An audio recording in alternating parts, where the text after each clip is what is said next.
আমাদেরকে যেই মানুষটা দিন শেষে চায় না, 2 পয়সার দামও দেয় না, সারাক্ষণ ইগনোর করে চলে, দিন শেষে সেই মানুষটার প্রতি আমাদের একটা অ্যাট্রাকশন কাজ করে। সেই মানুষটার কাছ থেকে অ্যাটেনশন পাওয়ার জন্য আমরা আপ্রাণ চেষ্টা করি,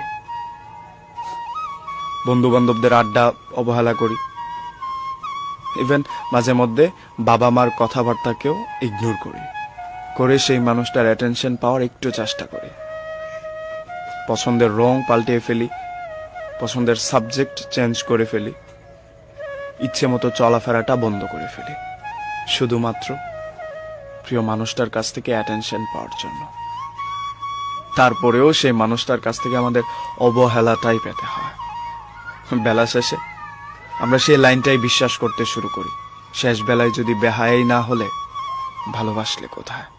কিন্তু সেই মানুষটা যে দিনের পর দিন আমাদেরকে ইগনোর করতেছে, সেই জিনিসটা বুঝেও আমরা না বোঝার ট্রাইটাই করি। আর যে মানুষটা আমাদের খোঁজ খবর নেয়, অ্যাটেনশন দেয়, আমাদের সব বিষয়ে প্রায়োরিটি দেওয়ার চেষ্টা করে, সেই মানুষটাকে আমরা ইগনোর করে চলি।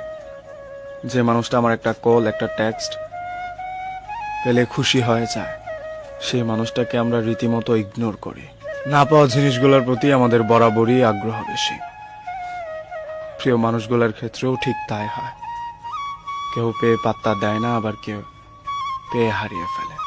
দুই দিকেই কিন্তু প্রিয় মানুষের প্রতি অবহেলা। একজন চাচ্ছে তো পাচ্ছে না, আরেকজন পেয়েও হারিয়ে ফেলছে।